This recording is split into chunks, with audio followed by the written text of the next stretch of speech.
Sawadee krap. Thank you for joining us for the midday edition of NBT World Brief, right here on NBT and NBT World. You're with me, Nat Nakavisut.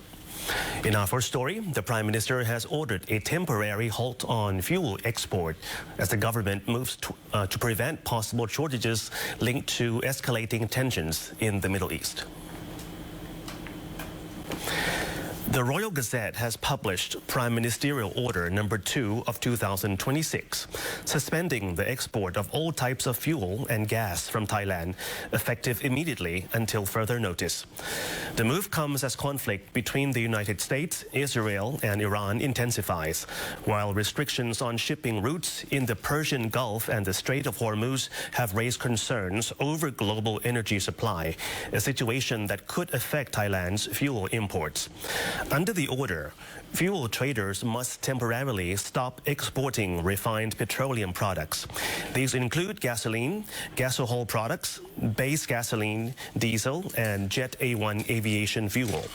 The ban does not apply to exports to Laos and Myanmar, which rely on cross-border energy supply from Thailand.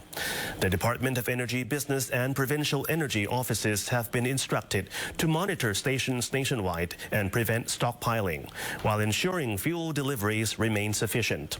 The government has also moved to ease cost of living pressure by freezing diesel prices for at least 15 days through March 17th. Authorities say they are also preparing backup measures, including increased use of domestically produced biodiesel and securing additional energy supplies to maintain stable electricity production nationwide. Thailand is preparing to evacuate its citizens from Iran as tensions in the Middle East remain high, with more than 100 Thais requesting assistance to return home. The government's Joint Management and Monitoring Center for the Situation in the Middle East says Thai nationals in affected areas should stay in close contact with diplomatic missions in case evacuation becomes necessary. Mr. Panidon Pachimsawat, Acting Director General of the Department of Information and Deputy Spokesperson for the Foreign Ministry, says no Thai nationals have been reported injured or killed so far.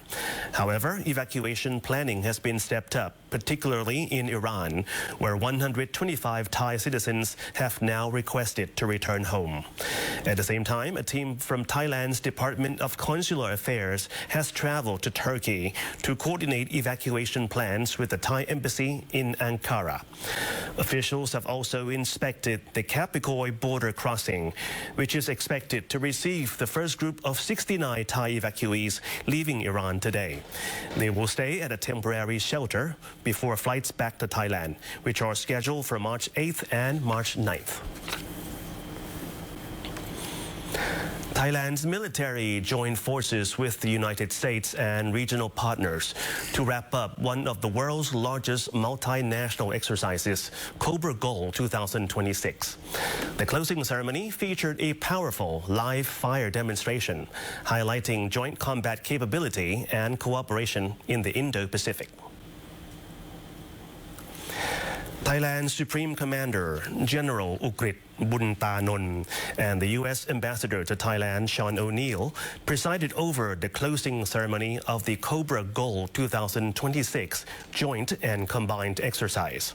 The event took place at a training field in Lopburi province, with senior military representatives from partner nations and Thai service chiefs observing the drills. The live fire exercise brought together troops and equipment from the Royal Thai Armed Forces, the United States military, and the Republic of Korea Armed Forces. The exercise simulated a full combat operation, with paratroopers inserting from high altitude, artillery and aircraft providing fire support, and ground forces advancing with armored vehicles and engineers to seize the objective. This year's exercise also featured a nighttime live fire maneuver. It marked the first time Thailand and the United States conducted a joint live fire drill in this format format during the COBRA Gold exercise. Key equipment included Royal Thai Air Force F-16 fighter jets, the Nero's unmanned aerial system, and Striker armored vehicles operated by both Thai and U.S. forces. The exercise is aimed to help strengthen operational coordination and deepens defense cooperation among partners across the Indo-Pacific region. And that wraps up this edition of NBT World Brief. Stay updated with the latest developments right here on NBT and NBT World.